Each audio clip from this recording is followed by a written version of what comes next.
Yeah. Let's do this. Welcome back to the show, guys. Today, I have a special guest for you guys. I came all the way to San Diego to Compound MMA and Fitness. I got a UFC veteran, Bellator veteran, Strikeforce veteran, King of the Cage, bare-knuckle fighting. I mean, I'm sure the list goes on. Probably more promotions that I could even fit on my little notes tab here. But please welcome to the show, Joey, the Mexicutioner Beltran. Woo. Yeah. Joey Beltran, man, thanks for doing this. Oh yeah, no problem. How's it been, man? It's been good, you know, life is good. Yeah.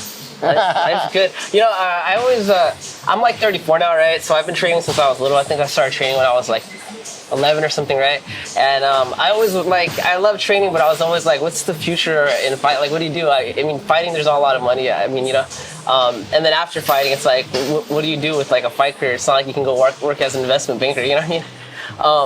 But it's like, you know, I see some of these older UFC veterans and I see like you seem to be doing well for yourself. You know, you're here at this gym, you're not homeless on the street, you know. Do you have any like advice for these up and coming fighters, like what things that they can do to try to set up their future better? Well, one thing that I began doing like early on, maybe like one fight, maybe I had one fight, right, is started teaching and coaching. And just like normal, like classes open to the public, like intro to MMA or like fucking cardio boxing, like whatever, you know, and just get used to just always be working, you know. Even so, all that being said, throughout my whole career, I always worked. I always taught class. I always had clients. I was always hustling, you know, because, you know, yeah, it's really cool to make like, you know, 20 or 30 G's in one night, but you only do that a couple times a year, you know. So I learned really early on to always be on the grind. Just like any other job. Yeah. It's kind of hard though. You're grinding at the gym, especially for MMA. You got to do your striking training, you got to do your grappling training, and then now you got to do your client training. You know. Exactly. You know, but you know, I've never been afraid of hard work. Yeah. And that was my approach in. As far as in my fight, you know, I was never an explosive athlete. I was never a one-punch knockout type of guy. I was always like, I'm gonna drown you with volume. I'm gonna make you work so hard that you want to find a way to quit. You're gonna find a way to lose. Yeah. You know, and really like second guess, like what the fuck am I doing here? Why is this little fat Mexican guy won't stop coming? Like, yeah.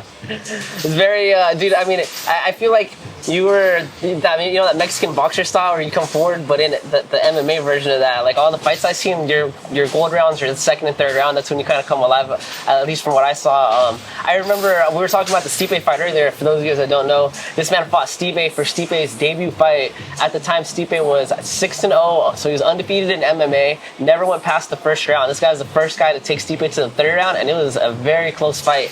But yeah, just that fight and a lot of other fights I saw, I feel like the first round is always you're kind of like you're a lot more cautious, kind of feeling stuff out. Second and third is when you're just like coming forward nonstop, you know. Yeah. But yeah, I think it's just it's the definition of that Mexican boxer mentality, you know, but just MMA for you, you know. Yeah.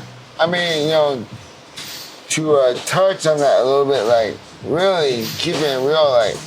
My first round, especially when I was in like the UFC, not so much Bellator, but when I was in the UFC, my mentality was like, oh, these guys are gonna hurt me. Like, what am I doing here? Like, I had such like horrible self-talk and horrible self-image. I'm like, oh my gosh, like why am I even here? Like, this guy's gonna murk me. Yeah. And so like the first round, I'll be like kind of like frozen, like, oh and I would start getting cracked and like wake up and like react like a street fight. Yeah. And so it was like, it created these like awesome fights. Like I won fight of the night like 2 times, you know, crazy brawls, and like fans loved me for it, you know. But after the fight, I'd be like, man, I really did not do anything that we worked on. Like what the Nothing from camp. yeah, and so it was like, and then like Bellator, when I went to Bellator, I had a little more self-belief because I knew, like in my head, I was like, all right, this is the B League, this is the B League, like all respect still. But when I was in Bellator, because I had 10 fights in the UFC, it's almost as if I painted myself in a corner. So now I'm like, oh fuck, this guy has a name. Fight Rampage, boom. That was a crazy fight. That was first round, I think is what Matty Shanko. Then fight for the world title. Like, what the f I doing here? Like, what the hell? But I take the fights. I need the money. I'll take them. Yeah, they want to make a name for themselves, you know. Yeah, and so it's like, man. So it was really. It wasn't until like, what happened was 2017-ish, like I really went through some rough times in my life. I got really, really bad with drugs, alcohol, and I had to do rehab. So I checked out. I did not fight for like 19 months. Yeah. And I almost thought I was going to retire. But I went to rehab, went to rehab for 4 months, came home, came out, and then my old manager hit me up. And he's like, hey, how you doing, champ? You in shape? I was like, yeah. That's why you just were working out in rehab. Yeah. He's like, all right. Sergey Karatanov in Russia, 25 grand straight up. I was like, fuck. I saw that fight, bro. Let's go. I was like, all I heard was the 25 grand. So anyways, I was fresh out of rehab. Got ready in 5 weeks, went and fought Sergey. Yeah. Who's like other than Fedor, is like one of the best guys to ever come out of Russia. Yeah. I think he's still fighting. Is he still fighting? Who knows? I That think guy's an animal. That guy probably boxing. Yeah. Anyway, so then I went and fought Sergey, went all 3 rounds, scrapped it out. And then after that, I was like, okay, I can still do this. Started training. Started trying to get something, some kind of local fight or anything, and I had no luck. I could not, just couldn't get a fight.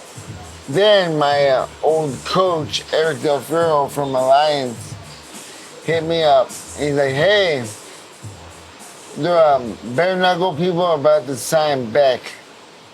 He's like, well, you wouldn't be interested. You would not be interested in doing that kind of stuff, would you? I was like, well, how much does it pay? Yeah. Like, all right.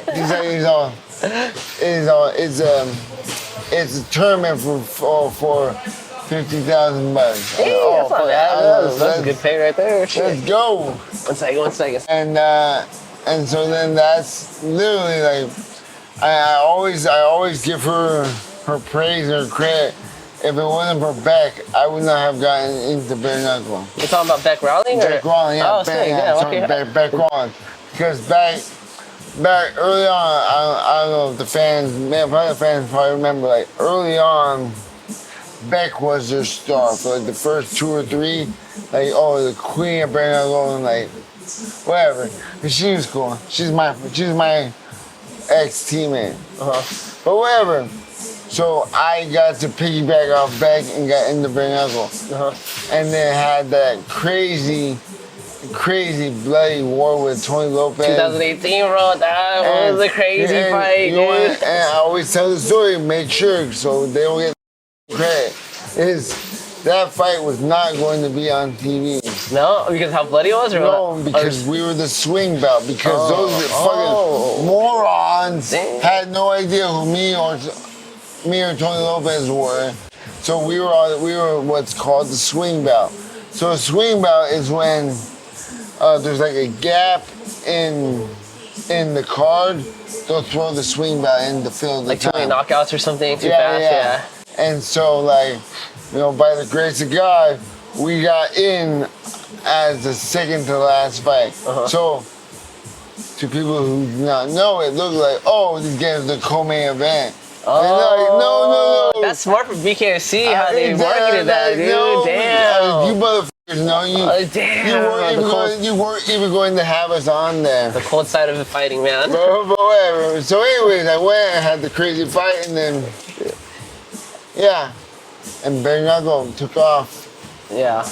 And then, yeah, so it was very, a lot of fun. I really enjoyed bare-knuckle. I think bare-knuckle suits your style better than like MMA, you know, just because you're very boxing heavy, very just like bare-knuckle is about who's tougher, you know. Yeah. It's not about the cleanest fighter, it's about who can take the most shots and keep going, you know. Yeah. And dude, I mean, you had some more. You had what, 2 fights? I think 2 or 3 fights in bare-knuckle. Oh, I had 10. Oh, you had 10. I only seen 3. Damn, I didn't even do my research well, you know. Yeah. 10 fights. That's great. That's almost the same you had in UFC, right? Like. Yeah. I had 10 in the UFC, 8 in Bellator, 10 in bare-knuckle. That was crazy. It's what, 38, 28 professional fights? Yeah, well, plus the other before, like, you know, rewind a little bit. Like, I remember I started fighting in 2007, and I made a goal, made a commitment to myself. I said, if I'm not in the big show in 3 years, I'm going to quit and get a normal job. What's going to be the normal job? Who knows? Plumber? I know. God, I did not have to find out. Math teacher. And so, but trip out is I made my UFC debut 4 days shy of my 3-year mark. What? That's some destiny right there, man. Yeah, I always tell people, like, the mind's a powerful thing. Like, if you write your goals down, look at that every day. You know, I'm a firm believer, like, when you write your goals down and you put on a piece of paper and you look at it every day, then it's no longer just an idea. It's no longer just like something mental. Like, oh, it's a physical thing you look at every day. Like, manifestation. Yeah, you commit. Then you're committed. Yeah, that's what I did. Yeah, that's crazy, bro. That's incredible. Especially too, like that was the time when, like, to get into the like how there was no road to get to the UFC. It's like today, it's like they have the Contender Series, and it's like a little bit more clear path, yeah, you know. yeah, But back then, it was just random. You just got lucky, you know. Hopefully, they saw a good fight and they called you, you know.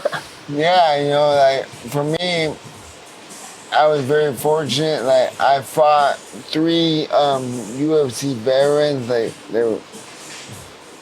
had just been cut, and I got them their first fight out and them up, and so was that in like I took the juice. Yeah, was that in King of the Cage or was that or something local? Nah, I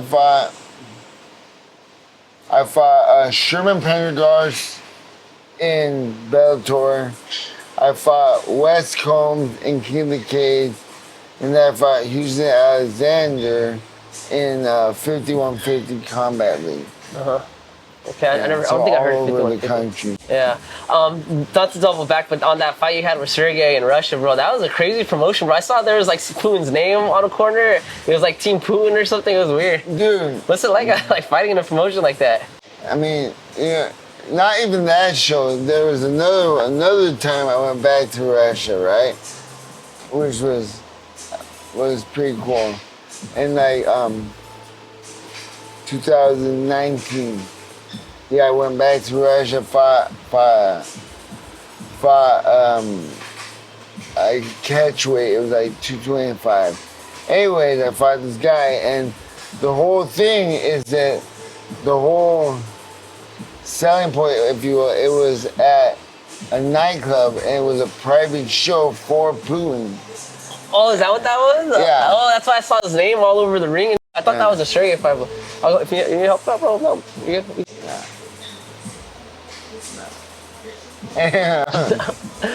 Figure it out, pal. No, so anyways, and then I remember like we were like waiting in the back, like warming up, and they like, oh, we're so sorry, guys, like he can't make it, and I was like, I don't give a fuck, like let's start the show. It's 11 o'clock already. Let's go, guys. Yeah. That was fine. It's kind of random though, dude. But still, it was really weird. Like there was like a really nice pool right there, and then the cage, and there was like just like tables like for like a restaurant. There was maybe 200 people there. Yeah. So it was like a very intimate gathering. Just to watch people f- each other up, you know. Was it like? Did it feel like it was kind of like Russian mob type random scenario? Oh yeah. You know, like, whatever. Yeah. I don't give too many second looks. Yeah, no, my bad, right? As long as you pay my books, we're good. Yeah. Oh, and then they came to my hotel after. That was kind of lame, but it was kind of cool because I had to wait. I fought and I had to wait in my hotel till literally 4 in the morning, and then they came and brought me a stack of hundreds. All hundreds. Yeah, they paid me I think it was like all cash. That's good though, right? 18,000 in cash. That's a lot of money. How do you bring that back? Yeah, in your pocket. You just Well, because that's another thing too I learned about Russia is like if you bring back money, you're supposed to claim it. Yeah, it's 10,000 or more. I think. Every time I was stuffed there by panties. Let's go. Dude, I hear stories of like a lot of these older fights that like in Japan and like Russia where fighters to get paid in cash, you know, and like people were getting like 20, 30,000 in cash, you know, and I'm just like, bro, how do you? I mean, it's cool, but then how do you bring that back, bro? Like, you gotta bring friends and split it up or something, you know? Yeah. Well, you have your corner, son. Yeah, who cornered you for that fight? My boxing coach, Am, who's also my best friend from growing up. Yeah. Yeah. So you grew up right here in San Diego? Yeah, in Carlsbad. Yeah. Carlsbad was just right over there, and then I moved away, came back, moved away, came back, moved away, came back, and lived in Oceanside my whole adult life. Yeah, you like it out here? Yeah, oh yeah. I always find a way to come back. I've lived in Hawaii. I've lived in New Jersey randomly. I lived out there for a year. And then, like, Miami, Virginia. Like, that. I'm going back to Cali. Yeah. So what got you started with combat sports? So,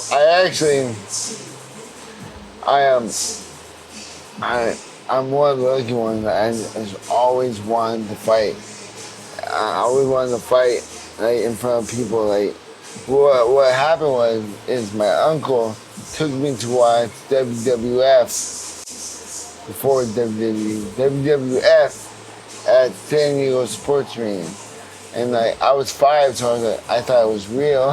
Yeah. But I was like, oh man, I remember leaving that night thinking like, this is what I want to do. I want to fight in front of like arenas of people.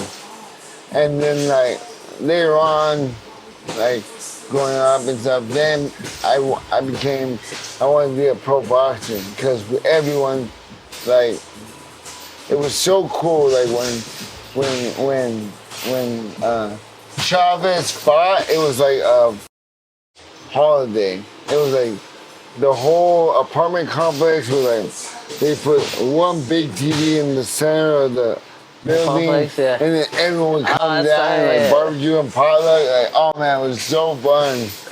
You know, and like I just grew up idolizing Chavez. And then like when I was like 9 years old, I heard that the older kids in the complex were going to train boxing at this guy Frank. And I would always hear them say, oh, we're going to Frank. We're going to go box at Frank. I'm like, well, I want to go to Frank's. Like, what the hell? And Frank's is this guy, Frank Sereno, who's still a dear friend of mine. basically ran a community center out of the garage of his house and would train all the kids in the neighborhood for free and try to give us alternatives to being in gangs. Because gangs back in the, early 90s were pretty active, And so, yeah, I remember I would cry and beg to my mom for like a full year. And then finally, when I turned 10, she let me go. Yeah, damn, 10's young. And I started boxing. And I boxed like from like 10 to like 14 until I went to high school. And then I tried to play football. Then I tore my left ACL in Hell Week of freshman year. Terrible. So freshman year I got wiped off. But at the time my mom worked for the school district, so she had insurance, so I was able to get my left knee repaired. And I had to go through all rehab and everything, so that's why it took the whole year. The whole year got wiped. So then sophomore year, I went and played football, and it was kind of, but then I wrestled varsity. I won the varsity spot, so it was like, it was great, man. It just really, really did wonders for me, like, so much more than just a sport, so much character development, so much, like, you have to go through so much adversity, like, on those horrible ass runs and everything that's round after round after round after round in the hot ass restroom. They turn the heaters on. They try to break you. Like, it's like the coach would try to break you. You see my fall off and like cry and shit. And a couple times I like curse the coach. I'm doing this shit. But then you cry and you come back and you do it. Yeah. You get done, man. So much development happened because I wrestled. And and I still play ball, but like football I just kind of played because that's what all my friends play football. It was fun. I got to wear the jersey on Friday, so that was cool, but wrestling was like, when it was wrestling season, it was all right. I'm not hanging out. No more booze, no more pot, anything for all those 4 months. And here we go. Were you still boxing when you were doing wrestling? No. You completely stopped that? Yeah, I just started wrestling. Interesting. And then fast forward, senior year, I freaking played football. Oh, let me rewind a little bit. I remember after my junior season of wrestling, I did really, really good. I was like 32-8. And I had like, that's good. I had like 28 pins or something. It was really, really good. I was a CIF finalist, league champion, and I did really good. And so my coach talked to me. He's like, I think you should stop. You should not play football. You should only wrestle your senior year. I was like, all right, cool. I agreed, and then like quit football and stuff. But then like a couple months went by and I missed my friends. And like I went back and talked to coaches that had me back on the team. Talked to my wrestling coach, told him what I was doing. And then went to play football my senior year.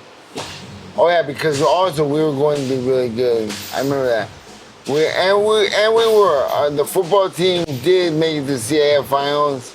They lost, but whatever.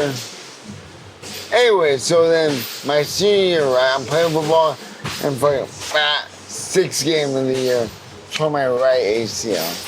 Even it out right there. Yeah, I'm like, oh my god. Oh man. So then, I remember like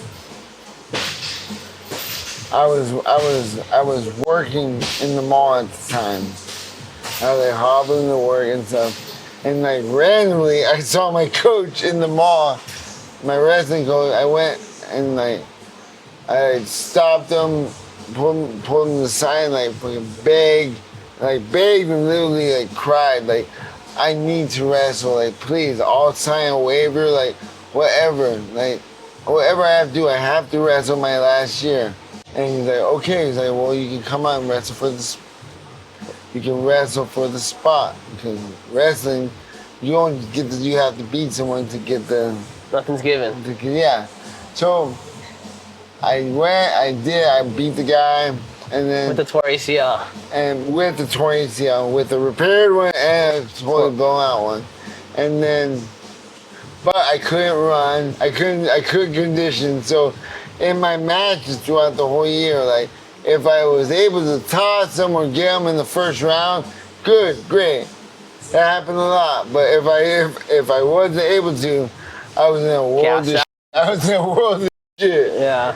And you know, and fast forward a little bit, like, so the whole thing in wrestling is to make it to state tournament. That's basically, if you went to state, then you did what you were supposed to do, made the state. And they took top 3 for San Diego section. I remember I got into third place match with my broken ass knees, and I lost. I lost, dude. You gotta have good knees for that, man. To get to that level. Devastated. I was devastated. I always said, like, if I just have another opportunity, like, I'll make the most of it. And then, sure, like, the opportunity came around like 10 years later. But yeah, so, but I did MMA, all that stuff with UFC career, everything with one repaired ACL and one blown out ACL. I never got this fixed. Yeah. So that was pretty cool. Yeah. Yeah. So like, it's kind of interesting that you said that you did wrestling for so long, because when I was watching your MMA career, I feel like I didn't see you use a lot of wrestling. You kind of all boxing. I know. Well, it goes back to my mindset, my whole mindset, mental approach is like, I was like so scared, but then we hit, and like I would react like, oh, we're in the streets, fight, let's scrap. And I'm not gonna take anyone down the streets. I'm gonna knock you out. Like a true champ right there. That's what you want to hear. But so anyways, so my first marriage, right? Like went through horrible shit. Like, I take the blame for it. But anyways, I remember like one of the last arguments that we had, my ex-wife said, you're crazy, you need to get some help, go see a counselor. And then like coincidence, but there are no coincidences. My guy who's my mental coach to this day, Caleb, hit me up on Instagram, and said, hey, I'm a mental coach, I work with this athlete, blah, blah, blah. I'd be interested in giving you a free trial to see if you like my style of work. I was like, well, that counts. Yeah. Same shit. Yeah. And then I went and got some mental help. Yeah. Started working with Caleb. Started working with Caleb, and like, I mean, yeah, man, it really like put everything into like perspective or something. First of all, when like he helped me process everything with divorce and the breakup and like not anybody or not going crazy at all, like just being very present, being very aware of everything that's happening and dealing with everything step by step, like in a process. And then when fast forward a few months, then when I went to fight for the first time, we went through all these series of like visualization, stuff like that. But I, for some reason, I'm not very good at visualization. visualization, like all that stuff. But what he had me do a different way was write out, like script out my fights. Yeah. And Interesting. so, like, That's interesting, actually. Yeah. And so, like, dude, that worked. Like, as I went and like, I remember like when I remember the first fight was I believe it was my third. Yeah, my third bare-knuckle fight. It was when I worked with him. It was against a big guy, a former pro boxer, Jamie Campbell. And I remember I was like, when the fight was happening, I was like, fake low, overhand right. I was like, oh, shit, it's happening. Boom, dropped on it. I was like, oh my God. And then after that, I was a believer. After that, I did everything. I never questioned. Well, that's interesting because I think that it's like you have a camp and you set up a game plan, and so visualizing that game plan, I think just gets you like in a state of mind where you're thinking about what you're gonna do in a calm setting. So once you get into the fire, you've already like replayed the vision like so many times. That's actually pretty fascinating. Hopefully, someone's listening and can try that at home. You know, yeah, some younger fighters, you know. Yeah, I mean, and like so, like back in the UFC days, like. Fight week was so like nerve-wracking, so stressful, you know, like it was so funny because you're fighting on the biggest promotion in the world, right? But I remember my mindset was like, fuck, I don't want anyone to know, I don't want anyone to watch, I'm gonna get my ass whooped, like if as long as I don't post anything, maybe they'll forget and they won't watch. You know, like, that was my mindset in UFC, like so crazy. And then like fast forward, while I was working with Caleb and while I was in bare-knuckle, BKFC, like fight week was so enjoyable. It was like the most fun. Yeah, that's interesting. Like, what a switch. Yeah, it was like the most. It was like those we went. I went like on like I think it was like a 3-year run where I was like 6-0, like bare-knuckle, and I went to Russia and beat the guy up at MMA. It was just so much fun. Yeah. It was so much fun, and then like life happened, you get derailed. Yeah. Okay. Can I ask what exactly happened in your marriage, your first marriage? Oh, I was a dog. Yeah. Or something, right? Yeah, I was the Mexican way, man. You know what? And like, not making excuses. There's no call for that. But it's like for lack of better terms, like I grew up like a fat kid, right? I have very little luck with ladies, and then all of a sudden, boom, lose this weight, lose a bunch of weight, get in shape. Then you're on TV. You have all of a sudden all these opportunities start popping up, and like, oh, well, all right, you know. And then like, yeah. Damn, that's tough. And it was, yeah. It was not good. And then like, unfortunately, like one piece of advice I'll give man out there is like, once you do it one time, it's a snowball effect, and then you get stuck in the cycle of shame, and you're so bummed about doing it the first time, you're like, okay, who cares? And you do it again. And like, who cares? It's like drugs, bro. I'm already anyways. I'm already a asshole anyways. Who cares? Boom, and then boom, boom, boom. Yeah. Yeah. Yeah. And then, yeah. So that was unfortunate. You know, I really have nothing bad to say about that woman. I f***ed up. Oh well. Yeah. You know, and then so then fast forward, I got married a second time, which is not very bright at all. Why don't you think it was bright? Were you not ready? She was, well, because she's a fighter. Uh-huh. She was a fighter, and let me tell you this. Like, we're all crazy. Especially fighters. We are all crazy. Oh yeah, if you think, you know how people say, oh, all women are crazy? Maybe, but especially women fighters.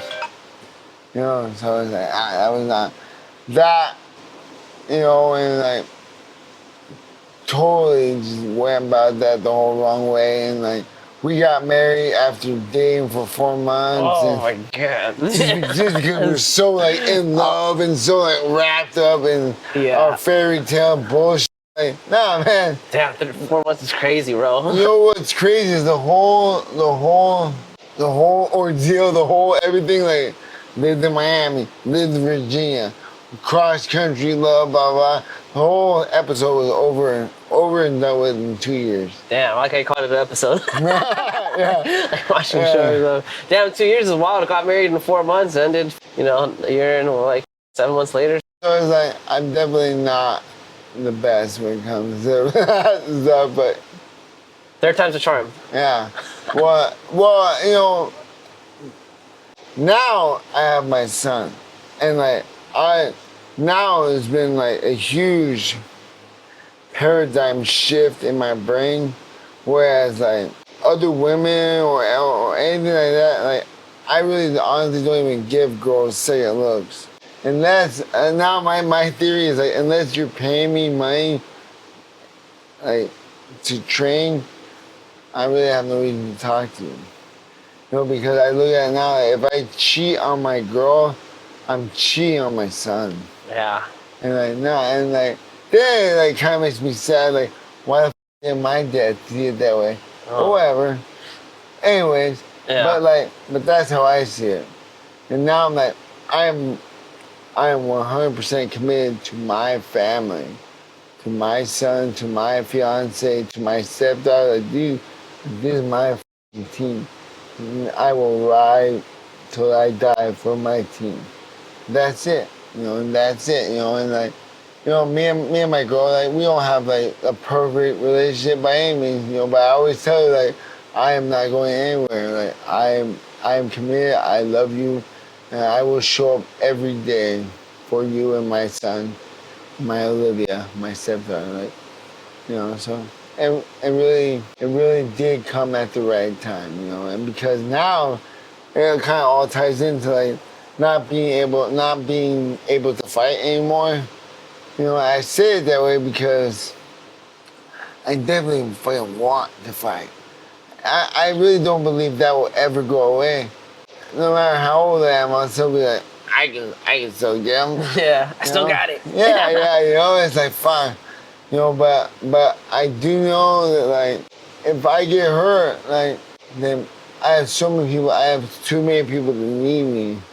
And a little backstory. Like, I separated my shoulder like 3 weeks ago. Just from training. Just doing jiu-jitsu, right? And for like 2 days, I literally could not pick up my son. And broke my heart. He's coming up with me. I can't pick him up. And my dumb ass hurt myself. And so like that was a big eye opener. And so I know that if I have those kind of thoughts, I have no business fighting. Because all those years, all those fights, I never gave a fuck if I got hurt. Like, I was like, who cares? Let's go. Who cares? Let's go. And now, if I even have those thoughts about, well, if I get hurt, I'm going to affect the well-being of my family, I have no business fighting. Yeah. Which is good. I definitely should not be fighting. At least you recognize, man. A lot of people don't recognize. I know I've spoken to some fighters that are in their 40s and they still don't want to hang it up, And I'm just like, damn, bro. Like, it's about time, dog. You know what I mean? No offense, dude. I love watching you fight, but it's like, dude, it's been a long time, bro. Yeah. It's just not good on the body, bro. Ultimately, it's like you're sacrificing your health for your job, Yeah. I mean, yeah. Passion, I guess, Yeah. And too, like in my normal job now, like coaching, teaching, and training, like I have to be able-bodied to do that. Like, it's a very physical job. Like, even if I'm not the one throwing the punches, I'm catching all those motherfuckers. I better damn well have a good shoulder, Yeah. So it's like, it was like a big eye-opener. Like, all right, maybe I need to change the way that I train, change the way that I stay active, lean more into like bicycling and jogging, or not even jogging, 'cause jogging is really bad on me, but like bicycling, swimming, like other safe stuff, you know? Yeah. Which is lame, but you know, whatever, you gotta do what you gotta do. We all age, man. Yeah, I get it. Nobody gets out of here alive. No. Earlier you said that before you got into BKFC, you went to rehab. What was your? I'm just curious to know what was your choice for, and your addiction? Everything. Is everything? No, definitely blow. Yeah, I would. Yeah, it got pretty bad. Yeah, it's an expensive hobby. And I remember like, oh yeah, damn right, dude. Earlier in my life, like, when was that? Well, like 18, 19, 20, I really had like a bad habit of meth. Mm-hmm. But I remember like... Meth is crazy. Oh, crazy. For a fighter, it's crazy, bro. I wasn't fighting that. Good, that might have been a good time to fight, you know, you're going to be able to make weight every time. And then like, I remember, so like the whole time that I was doing that, I was like doing fucking blow all day. I would wake up in the morning, 6 a.m., the fat line come, 6 a.m. class, run the class, everything, do some more. And then like in the afternoon, I feel like, all right, so I'll go to like a bar, have lunch, you know, mellow out, cool down, go back to where, well, now I'm tired from drinking beer, so do some more, wake back up, and then like, take some Xanax and land the plane. And like, that was my life for a good amount of time, for a couple years straight. And then you had it all figured out. I know, right? I had a system. I was very methodical. It was crazy, man. So it was like, and so anyways, when I went to rehab, right, and I was talking to one of the counselors, and then I was like, well, I knew it was time for me to come to get help when I finally relapsed and smoked meth again after all those years. And she was like, what'd you say? I was like, oh, I relapsed, smoked meth. She's like, you did not see all those years of doing cocaine as doing drugs? I was like, no, it's a different drug. That's not my favorite drug. I was only doing coke because I couldn't do meth. Yeah. I was like, you know, it's different. Yeah, that's wild though. There's levels to shit. But you know, by the grace of God, I was able to figure it out and get my together. Yeah. You know, because that, you know, I just look at my life and like, I have like wronged so many people and done so many horrible things to myself, to my loved ones, and everything.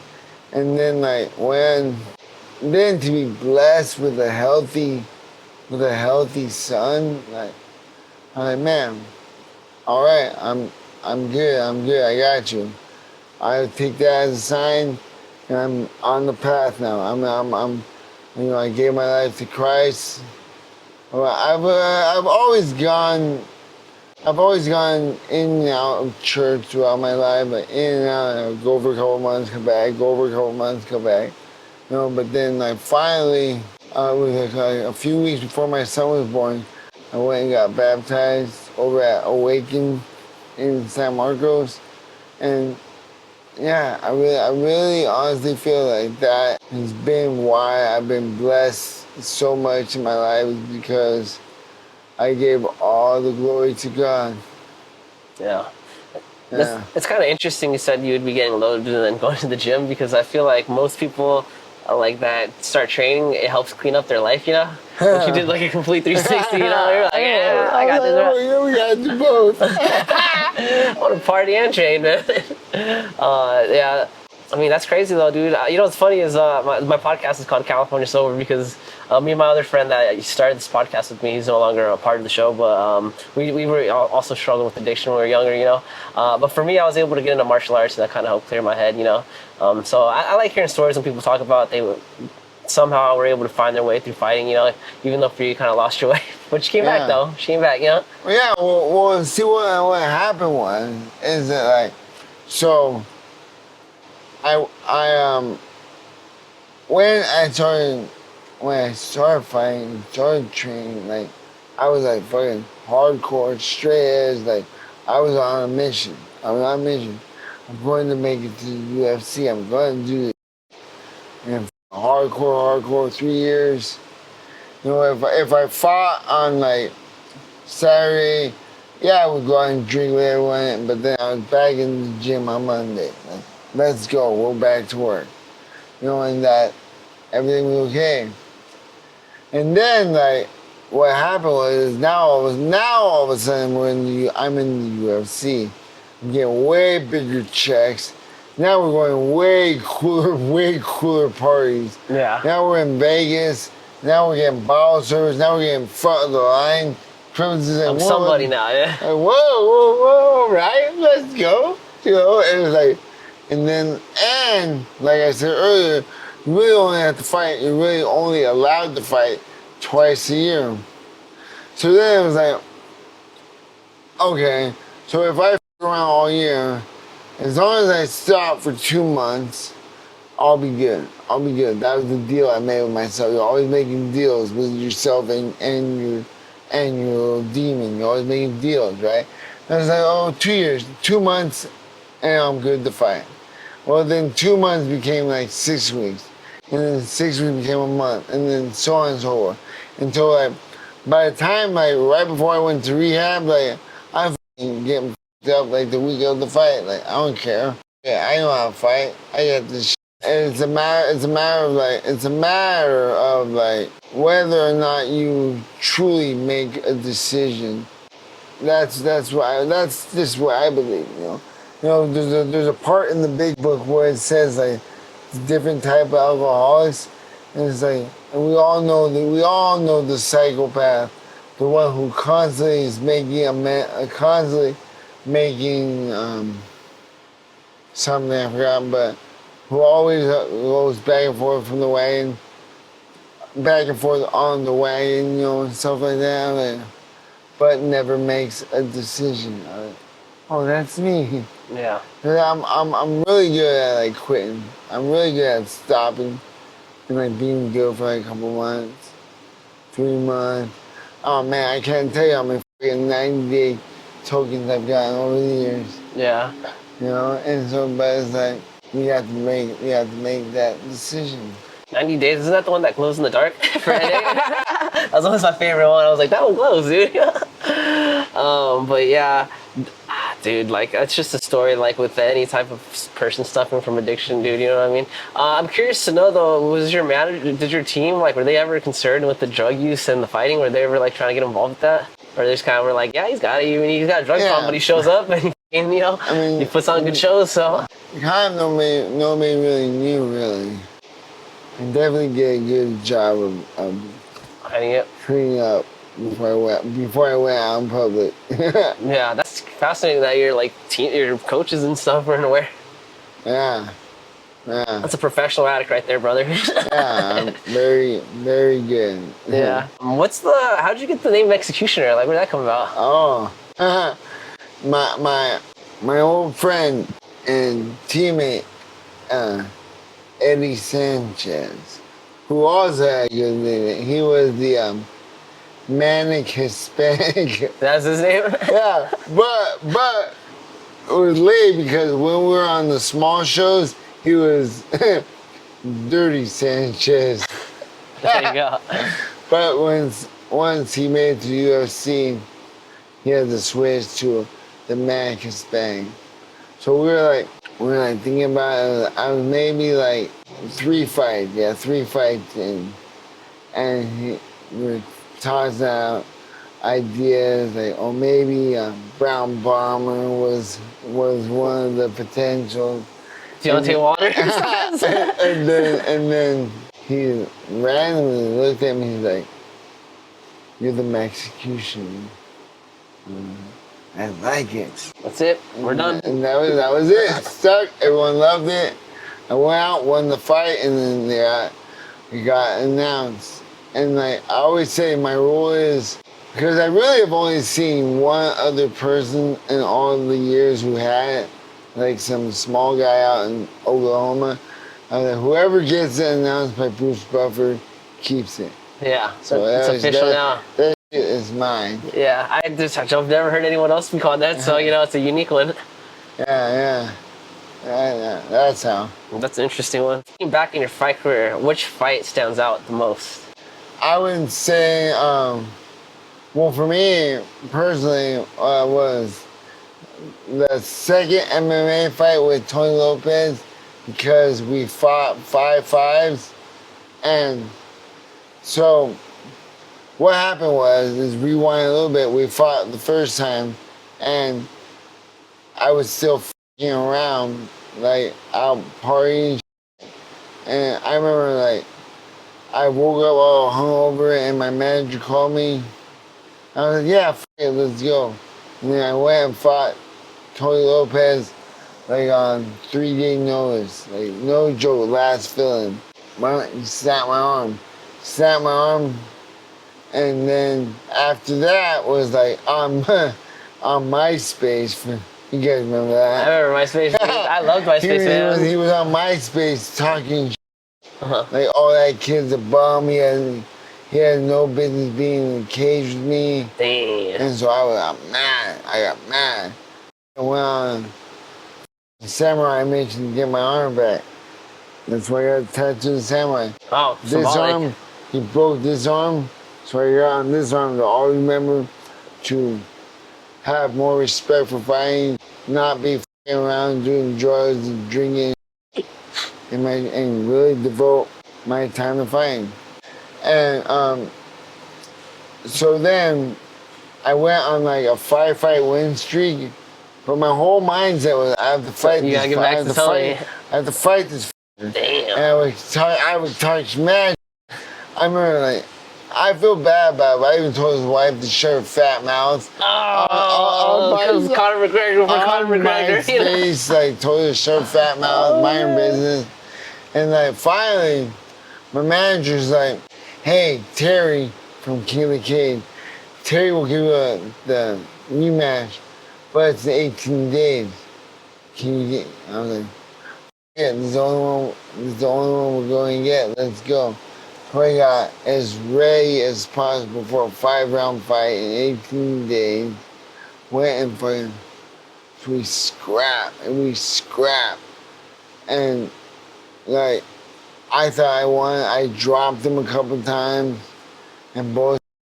And you know how I know it was bullshit? Because the fucking announcer, he was like, winner by decision, Tony Lopez. And then walked away.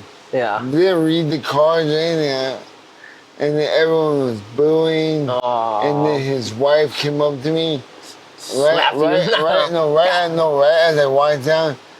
And she's like, this is bullshit. I'll give you a rematch. I was like, I'm so sorry. I want to apologize I'm so sorry for saying that. Don't worry about it. Damn. Don't worry about it. And then after that fight, I fought Hughes Alexander, beat him by TKO, and then got the UFC. Yeah. So I was like, whatever.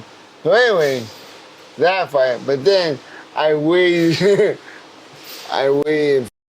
like 9 years and ran that a back. whole nother sport to run it back with him.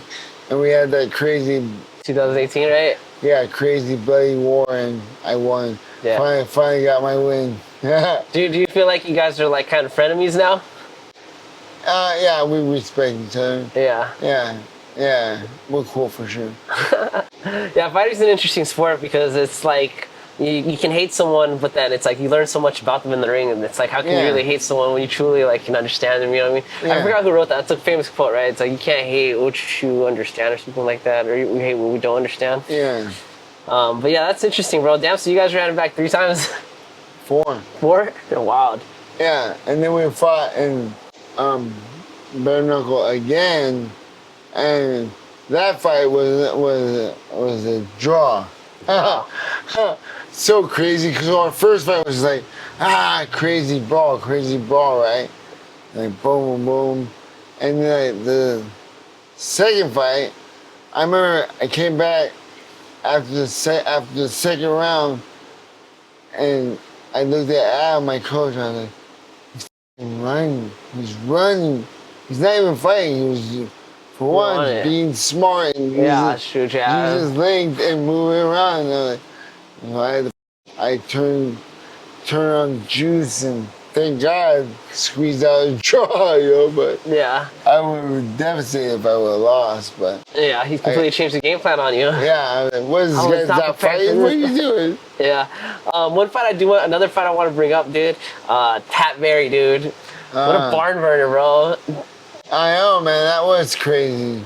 Yeah, man. And that was when Pat Barry was on top, right? He had just got off his K1 career. She just got into the UFC. Was just smoking people, bro. And then he got up against you, and that was, dude. It was basically a battle of leg kicks versus boxing, I think, in my opinion. Yeah. I had my mindset. I'm like, all right, every time he kicks me, I have to punch him 5 times. Yeah. And I think I did a good job. But whatever. You made him wrestle. He's never wrestled before, bro. I think it was the last round, right? It was kind of like, I don't know if he took you down or if it was kind of like you tripped. I can't remember off the top of my head, but he ended up on top. And that was the first time I had ever seen Pat Barry get on top of someone before. I was like, oh, this is crazy, Oh, I think literally my leg collapsed. And he just got on top. Oh, okay, yeah. Oh, yeah, it was off. He kicked you or something and it kind of pushed you over. Yeah. Yeah. I always say to the day I die, I swear to God, the leg kicks, they weren't hurting until third round. I got poked in the eye and had to take a long break, and all the adrenaline wore off and all the blood just rushed my leg. Inflammation and shit. Flat. Yeah. And I had to hold on for dear life to make it to the end. Yeah, dude, Pat Barry was known for his leg kicks. Usually guys would eat 3 of them, and that was it, dude. He's gotten straight leg kick KOs, Yeah. You ate probably close to 15 of them. I don't even know, dude. Yeah. Full on. You just kept coming forward, Yeah. I remember listening to the fight too. I can't remember. I think it was Joe Rogan was announcing, but he was like, "Damn, this guy's just eating those leg kicks and coming forward, bro." It was an incredible fight, man. It was honestly one of my top favorite. Out of all your fights, that Pat Barry one, and I think that Stipe fight are my 2 favorite fights. Yeah. But yeah, man, Pat Barry, dude, what a crazy fight, man. Looking back, isn't that? Yeah, it's one of those things where, in the moment, you can't really enjoy it. You can't really enjoy it. You're always thinking about what's the next fight, who's next, how much money am I making, who do I have to pay, blah, blah, blah. Okay, after I pay everyone, how much money is actually left, pay your taxes, oh man. So much stress goes into everything else. Yeah, the money is always a point of contention for every time I interview people. It's sad how little money there is, man. Oh, yeah. I hope that in the future it becomes more respected. I think one day, especially with how big the UFC's gotten, I think that they can start becoming kind of more of an NFL-sized franchise, because especially with that Paramount deal now, I feel like we can start getting. It's all about viewers, man. The more viewers that come in, the more money comes in, Yeah, we'll see. Yeah, my respective sport is Muay Thai, which is even smaller than MMA, dude. Yeah. Dude, it's that sport's just forever struggling with finances. My Muay Thai coach would always say, anyone who does Muay Thai loves Muay Thai. Yeah. Because there is no money in Muay Thai. It's sad. It's my favorite sport, though. I love MMA, but I love Muay Thai more, dude. It's just the striking aspect is what brings me to the shows, Yeah. But so you spoke about how every fight you were always nervous. What kind of things did you do to try to make you to ease the nerves? Is there any advice you could give these next potential fighters?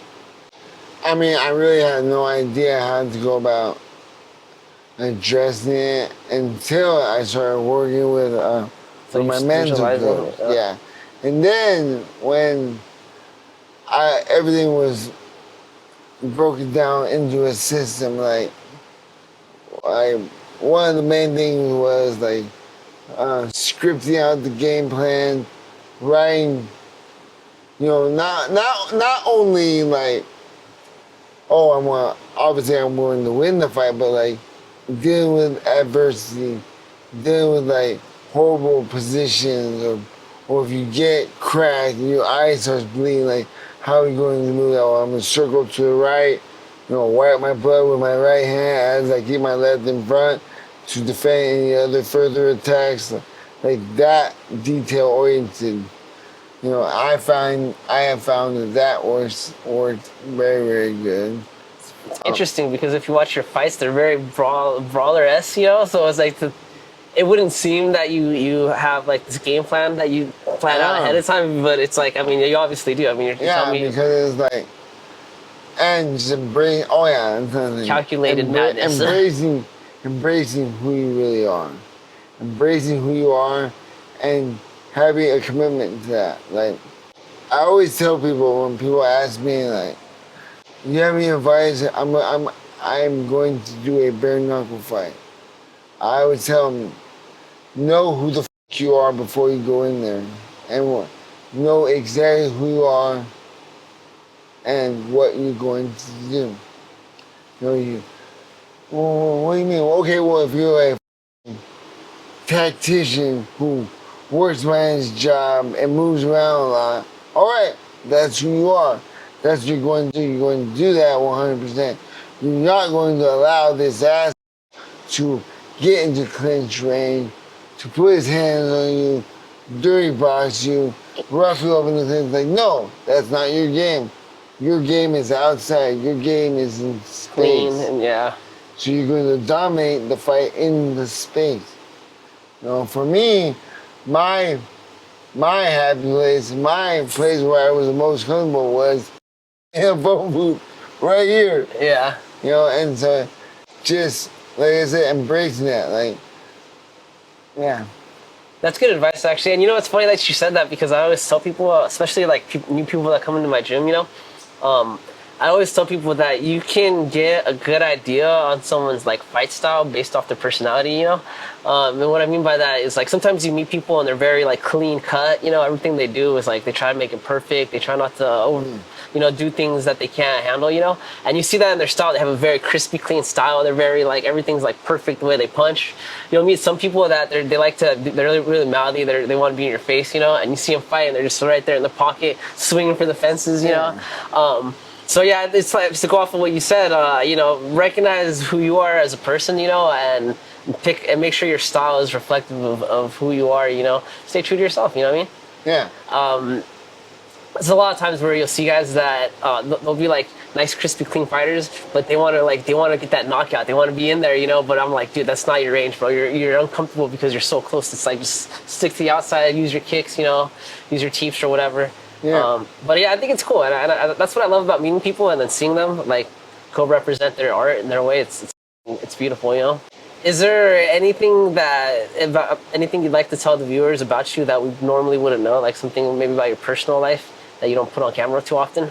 Yeah, I mean, I've definitely talked about before, like how I used to love doing karaoke. I used to be a great singer, and I got fucking punched right in the throat, and like my voice will forever be like it's really weird. It's almost like I run out of breath. It's very weird, but it's charge to the game, as they say, and but yeah. I really wish I could sing. I really, I miss going to karaoke and kill it. So if you want to see, you can go to YouTube. Joey Beltran sings Wham. Wham? Wham. Like W-A-M? Yeah. W-H-A-M. W-H-A-M. All right, I'll add the link in bio so you guys can check it out. I'm super curious. I'm surprised I didn't even find this. I'm a bad reporter over here. Yeah. So it's like that. Yeah. I'm sure, like, if people have seen interviews of me in the past, it's like, my voice is so different, you know, it sucks. It really sucks because even just trying to talk to like my stepdaughter or my fiance at home and they'll be like, huh? I'm like, well, and I'll repeat myself slower, you know, but it's like one of those things, like, well, add to the list of other ailments that I have as a result of all these fights.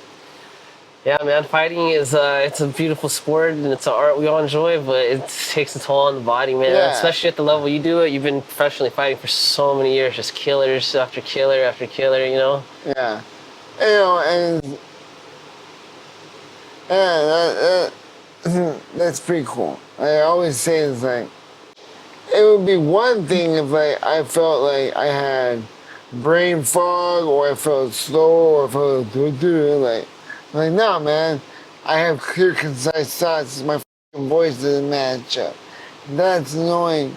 It's annoying because I hear myself, and that sucks. But whatever, I get over it and move on. But it's like I always said, it wasn't like I sucked. I really, I out of all the, I believe I had 34 MMA fights and then 10 bare-knuckle fights. And I really have only been knocked out like 4 times. At heavyweight, that's pretty good. That's crazy that you fought at heavyweight too. Yeah. I whole bunch. I was like, a whole bunch. It's not like your weight class when I saw you fight. Yeah, I think a lot of people probably watching, they might be concerned with CTE because of your voice, you know. So hopefully that's not the case. Nah. I mean, like I said, like everything else is like. Yeah, I've actually interviewed some other fighters that showed signs of CTE. It's a travesty, you know, and it's interesting because you just wouldn't know it until you actually meet them and talk to them, and you're like, damn, bro, you know, that's definitely something that. I mean, it's like one of those things like, and I often will ask myself too, like, is it all the thumps in the head? Maybe, but it's like even though like I said, I've only been knocked out 4 times, but I had a very fan-friendly style, so I was definitely A lot of hits to the head. yeah take him. But it's like if you know, how do you measure it? You don't. You know how you measure it is they chop your brain after you pass away. You know, so it's like. And then I did, like, so what happened was, I was trained for a fight in 2021, and I fucking took an uppercut right in the throat. And then for like 2 months, I thought I did for like 2 months. And then it came back, but it didn't really come all the way back. Like, one of the big things that I know is that I could no longer sing.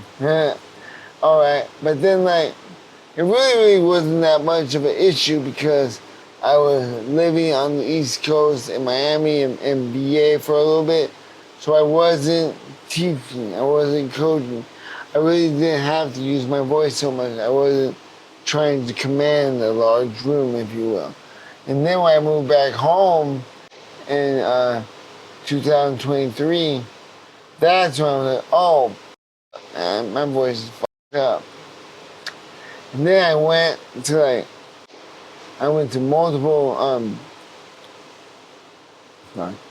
multiple ENT specialists, multiple neurologists. I had MRI of my brain done. Surprisingly, it was okay. It was good. You know, I have a CAT scan down my throat. And then like I was doing all these tests, right? Racking up all these bills. And then like, so then I went, what made me stop is I went to this one doctor over at UCSD, right?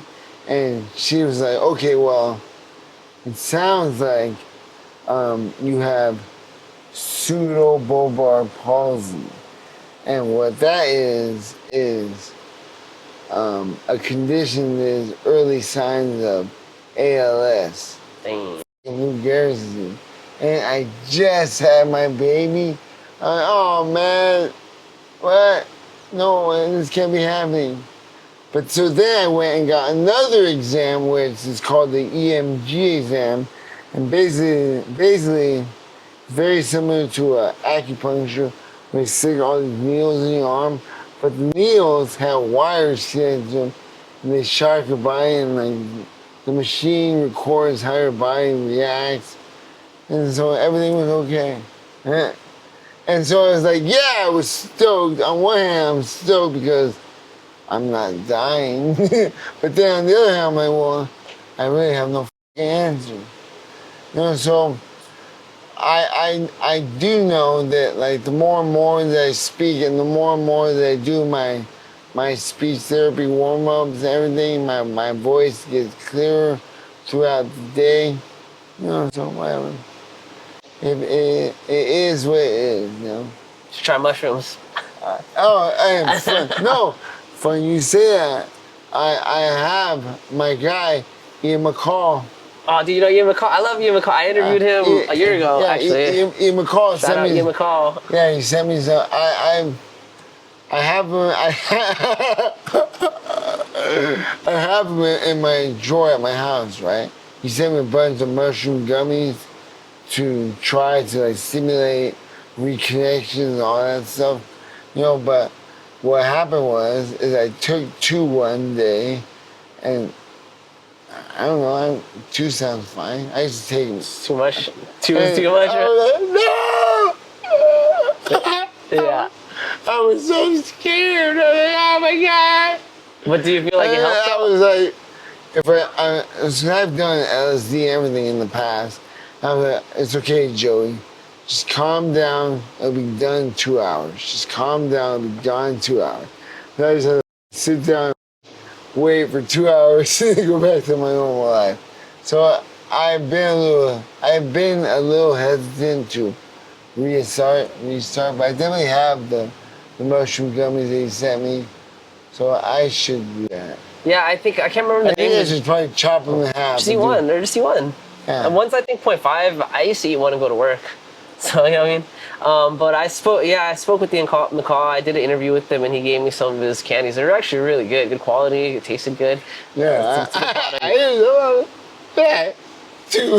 Yeah, I think you should try it, man. Sounds good. They're supposedly psilocybin. It's good with your synaptic nervous system. It can help create like new pathways or repair damaged ones. Yeah. I think it's important, man. I try to eat mushrooms on a regular basis, not to trip, but I do like to trip though. And you know what? Sometimes you need to be scared, man. Sometimes it's good to whatever you're thinking of might be something that it's been in the back of your mind for forever. I don't know. It's crazy. Yeah. But yeah. So yeah, I mean, I guess really to I feel good, like my body, everything. Other than my old broken knees and my separated shoulder, like everything's pretty good. I'm very, very blessed. And then like my career now, like my personal training business is doing really, really, really good. And that I attribute to all those years of working in gyms, not just being, I'm a pro fighter. Like, no, man, I have to go to work. Yeah, I fight 2 times a year, but I still teach and train people the whole rest of the year. Yeah. And so like now it's going really, really good. Very, very. I know that I am blessed and highly favored. Yeah. Joey Beltran, Mexicutioner, thank you for doing this. It was nice meeting you, man. I mean, like I said earlier in private, I've seen you fight for, it feels like 10 plus years, man. I remember I was little watching you on the UFC. I'm 34 now, so it's like, now I'm an adult. Here you are in person, man. It's cool. Everyone watching at home, dude, follow Joey Beltran. You want to plug in your IG or anything else you got going on? It's at Joey Beltran _ MMA on IG. Joey Beltran _ MMA. He's over here at Compound MMA and Fitness in San Diego. If you're ever out here, hit my man up. Very well versed, been a veteran of the game. And thank you for watching. Joey Beltran, Yeah. we're out. Pleasure. Man. Woo!